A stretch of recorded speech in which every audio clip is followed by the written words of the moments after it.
What do you think they need to do in addition to that to finish up strong and be playoff bound?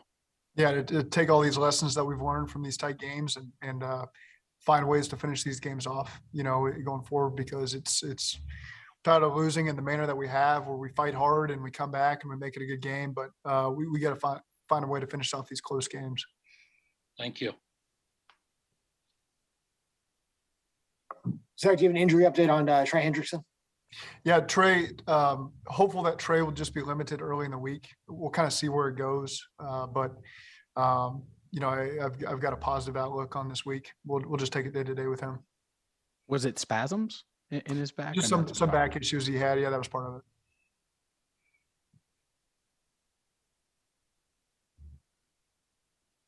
And then we talked to Cheeto. He seemed at least optimistic about playing. What about him, Riley Reef, and any other injury updates? Yeah, I think Cheeto played as much as he could yesterday and came out at the end of the game. But again, he is positive. We'll have to manage him during the week and see where he's at. But it's a positive outlook on him. Riley, we'll keep getting more information on. He gave us everything he could, and then came out there late in the third quarter. So we'll get more information on Riley to see where he's at. And I'm trying to think if there's anybody else. Is there anybody else, James, that comes to mind there? I don't think so. I think you nailed him. I was just making sure that there wasn't anyone I was missing. Yeah. Did anything happen with Trey Waynes at the end of last week that he wasn't activated? Trey practiced during the week. It was really hard to ask him to play off 3 days of practice. And ideally, you would have liked to put him in there and manage him. Hey, we're only going to play 15 to 20 snaps. But at the end of the day, that's going to be impossible to predict because what if Cheeto goes out earlier in the game and all of a sudden Trey's the active body instead of Vernon or anybody in that DB room, Trey Flowers. And so come Saturday, it was just the determination. Let's not activate him yet. Let's see how he goes next week and then make a decision then. We need him for this last stretch of games, and we couldn't risk, overplaying him and something happening on that Sunday's game. Zach, when you went back and watched the film this morning or last night, whenever you watched it, was there anything that stood out to you in terms of you thought that you guys did really well that you didn't quite see on the field? And then on the other end of that, was there anything that really bugged you about what took place yesterday? Yeah, I think our defense played really good football, and we put them in a tough spot with the 2 turnovers where they had the sudden changes and ended up scoring 10 points off of those. But when you go back and watch the tape, they gave us a chance. They were good on third down. They were good against the run. They had the one touchdown to Debo that got out there, which we just lost leverage there at the very end. It probably should have been an 8 or 9 yard gain instead of a touchdown. But thought that they gave us a really good effort. We got to find a way to take the ball off of them, and create some turnovers to overcome, what we put on the ground. Offensively, too many balls on the ground just overall, and that's in the kicking game and on offense. We had really 6 or 7 balls that hit the ground. We didn't lose them all, but that was too much for us. And just, when our offense needed to make plays there in the fourth quarter, they did that, and they 2 minutes left in the game, 3rd and 7, backed up. Pretty much everybody on our roster stepped up and made some plays, and they gave Joe time, and Joe made the throws, and all of our receivers stepped up, and tight ends and backs and made plays there to give us a chance to win it, and disappointing that was the outcome. We didn't get what we wanted. Zach, any thoughts about going for 2 when it's 20-19, just over a minute left? What kind of discussion would there be if there were any discussions? You know what? The conversation really is before that. Do you go for 2 on the touchdown before, and try to go 20-14 where you can then score a touchdown and win the game with an extra point? And if you don't get it, then you're going for 2 and you're counting on getting one of the 2-point versions. So there wasn't in the situation you were talking about, Mike, because I felt good about where our team was at. That conversation came up briefly, the touchdown before, and I just elected to kick the extra point. What are your options moving forward at the returner spot after you and Darren talked this morning? Well, we haven't finalized that discussion yet. We just got done with the players about an hour ago, and we spend the next 36 hours, the rest of the day and tomorrow, finalizing all the personnel decisions for this week. Coach, was there ever an opportunity later in the game to get clarification on Von Bell's taunting? Because it seems like other plays could have been classified as such. Any explanation given to you? Well, we got to control what we can control, and that's been called, and it got called on us, and again, that's all that we can control that you're referencing in that game. And so we got to do a better job controlling our emotions and getting our defense off the field there and holding them to a field goal attempt. Thank you.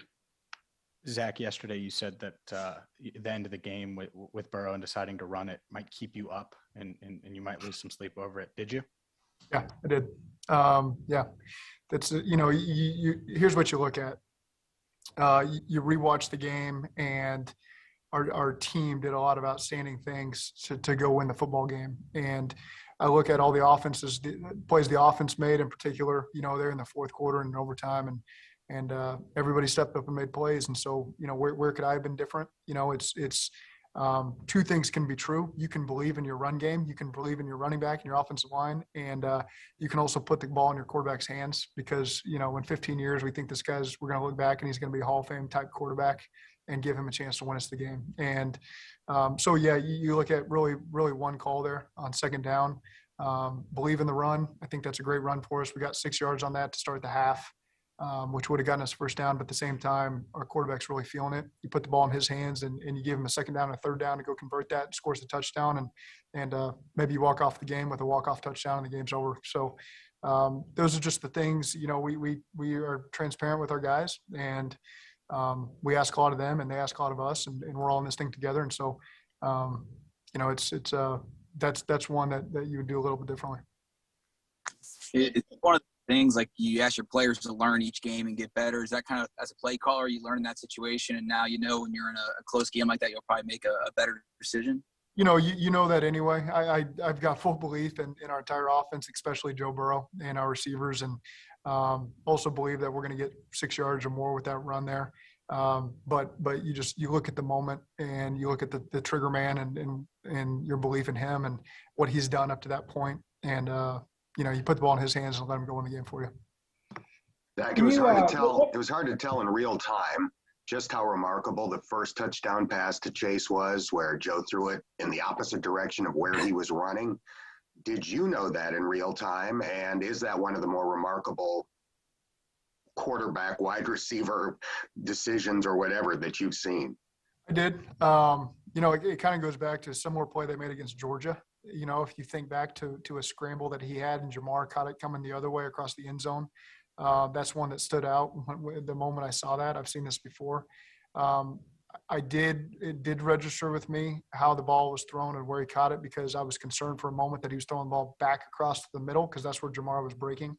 And I didn't love that. But then as I saw Joe throw it and Jamar pull out where the ball was at, was really perfectly placed. It was a tremendous catch. It was whether it's been talked about or not, his ability to stay in bounds and not go out of bounds there, because then he can't come back in and touch it, was pretty remarkable. And the offensive lineman to give Joe the chance there to pull out of that thing and buy some time was that's why you draft those guys in the top 5.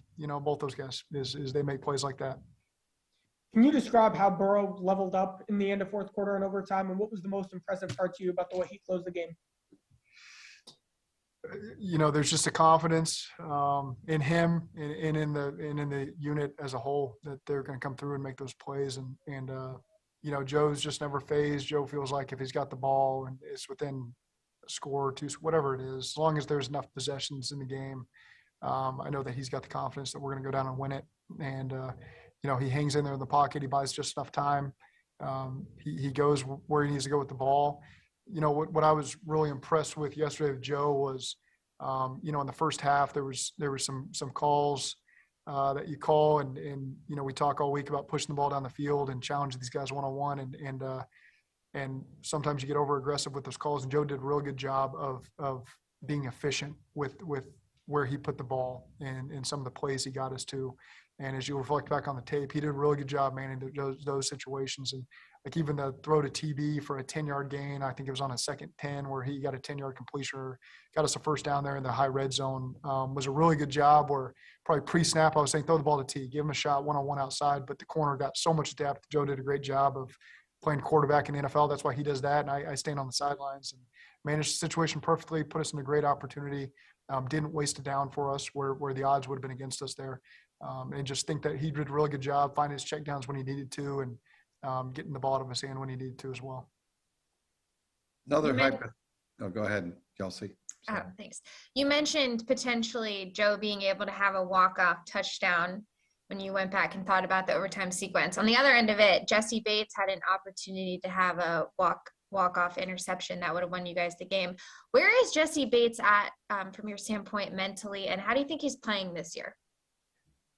I think you'd have to ask Jesse about his mental state, but he's provided a lot to us as a leader and as a football player, and we got a ton of confidence in him. And I think everyone is probably looking back at a moment where they feel like they could have made that play that would have changed the game. Not just Jesse. It's I lay awake at night. Darren lays awake at night. Everybody thinks about the one thing they can do. All we can focus on is the one thing that you could control as a person differently.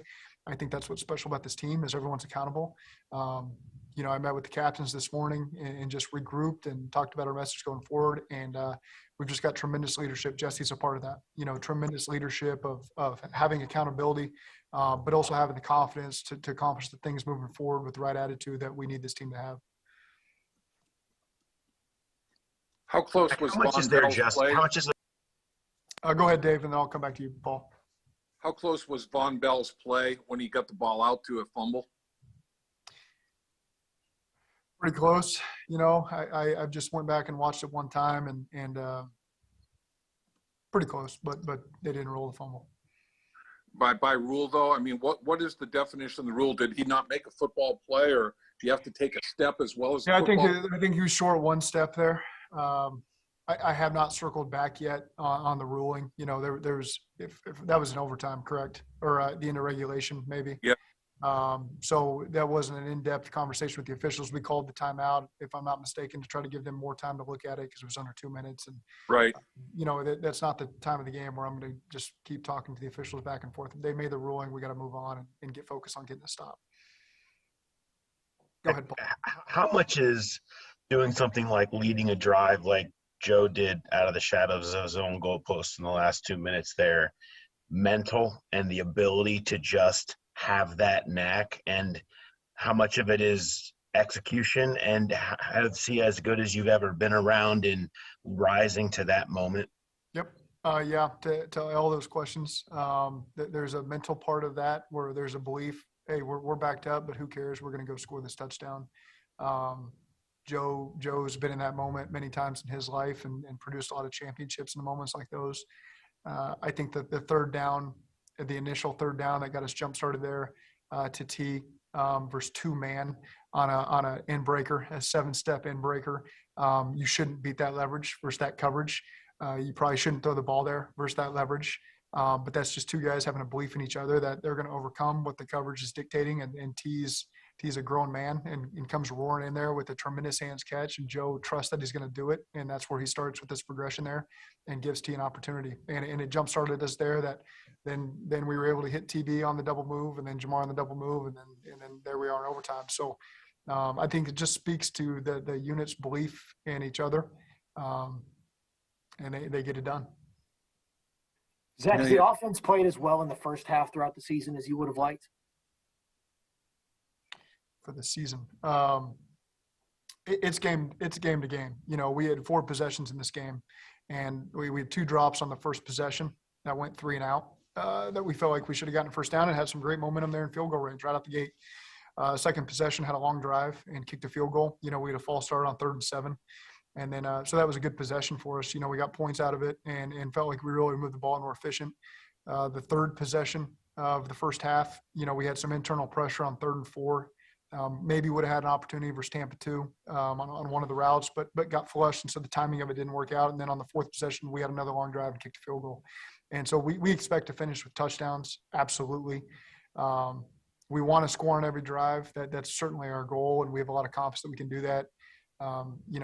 It's you look back and you would hope to have 6 possessions there. Instead, we had 4. We only had 6 points, scored on 2 of them. So you walk in feeling like, man, we haven't had a lot of plays. We haven't done much. And then you look at it after the fact and, there's just 2 third down conversions you'd like to convert there. And then if you just steal 1 touchdown out of there, Ben, you're at 13 points and you feel much better. Score 3 of the 4 possessions. So sometimes it's just razor thin on 1 play, 1 third down, not converting there. That is the difference in you feeling at halftime like we've been efficient and we haven't. And it comes down to 1 play, and that's just football. 2 minutes. The 49ers weren't blitzing a lot. They still created some pressure, particularly on some important third downs. How do you fix that and prevent those moments from where their 4 is beating your 5? Yeah, they got us with a couple of the pressures, and you just look at their defensive line and yeah, we got 5 to their 4. It's a good group. Bosa's one of the best rushers in football. Solomon Thomas, one of the best internal, he's a top D tackle in this league. And those other guys, I was with Samson for 2 years in LA, and he's a tremendous rusher as well. And got a lot of respect for their other D tackles. So, that's just part of it. You got to be able to block those guys. And, I know we had 5 sacks. One of them was a scramble where we ran out of bounds and took a sack technically. And one of them was an unblocked guy and empty, where they just brought 1 more than we can handle. And we had to make an adjustment after that one. And so I thought the amount of times that we just strictly dropped back and threw it was more than you normally want to do. We got a lot more cover 2, so we weren't as much play action as we probably prefer to be. So it's just more drop back and go attack those cover 2 windows. And so you're putting your linemen on an island because they know you're throwing it, and they got a great rush. And so they're teeing off. And I actually thought that our guys gave us a chance, and they didn't win them all. And we always expect our guys to be better. But I thought that they gave Joe enough time to be productive and get the ball down the field against a group that we knew was going to be hell on earth as they rush the passer. And it seems like every week we're playing a Bosa or a TJ Watt or a Myles Garrett. It's just kind of the way the schedule has fallen for us these last couple of weeks. And our guys have really battled that. And with that, it's going to come a lot of criticism when you're playing the elite rushers because those guys are going to win a couple. And it's always going to feel like, man, the line's not doing great. But they've got their work cut out for them, and they're giving us enough to be successful. And we've got a lot of faith in those guys to protect Joe. Zach, given the quality of edge rush, I know you just kind of touched on it, but given the quality of lines that you guys have seemingly faced on a regular basis, do you feel like that puts a lot of pressure on the offensive line to be well and to make sure that you guys are putting the best 5 possible pieces around Burrow to protect him, given how much y'all want to throw? Yeah, well, I mean, we don't want to throw the ball every snap. We want to play with a lead and be able to hammer teams at the run and then have the advantage in the passing game, where we still feel like we can throw it against any coverage in any situation, but ideally, we talked about this a couple of weeks ago when we won a couple of those games of kind of the style of game. That's ideally where it plays out, and you get a chance to take the pressure off the linemen to where now they're just pass setting every snap and for 13 consecutive snaps and trying to block these guys one-on-one. That's a tough challenge for those guys, and I don't think that's just our offensive line. I think that's every offensive lineman in the league. We see it on the tape every week when we prepare for these guys. It's not just our quarterback that's getting hit a couple times a game. It's every quarterback's getting hit a couple times a game. And it always feels more local when it's just you watching your team and everyone. But, I think Joe's tough and our linemen are competing for him, and he's got a lot of confidence in them. And, we'll have another great task this week as we play against this front as well. Zach, I know you used TV to receive punts in the second half there. You ever have a talk with Darren Simmons about in certain situations, whether it be personnel, players available, or weather, not putting anybody back for a punt return and just letting the ball end where it ends up and let Joe take over from there? Well, I don't think we've been in that position yet, because certainly you wouldn't want to let those balls roll inside the 10. And now, statistically, every 10 yards, your percentage chances get lower and lower of scoring a touchdown and field goal. Right. And we always feel like we'll overcome it, but you want to give yourself the best advantage. So we haven't been in a situation, Mike, where we would have had that conversation. Maybe there'll be someday with some weather where that comes up or the situation of the game, but hasn't gotten to that point. Coach, what about Isaiah Prince? He has to come in when Riley guts it out for as long as he can. How did Isaiah Prince how did he play against Nick Bosa and others? Yeah, I think Isaiah has a lot of confidence right now. He's played a lot of snaps for us, whether it's that big tight end role or playing tackle these last 2 weeks. we've got confidence in him, you know, and he did some good things out on the edge. And I think back, I don't know what their overlap was, but he's probably gone against him many times in his career. Right. So you could see some confidence there in that, and he won some, and there's a couple where Bosa got us, you know, but part of that's me too, you know, in the backed up situation, we gave up the sack. It was a long developing play, and I'm putting the tackle one-on-one with Bosa, and you know, I think I can help him a little bit more there. All right, Coach, we'll let you go. Thanks for your time. Yeah.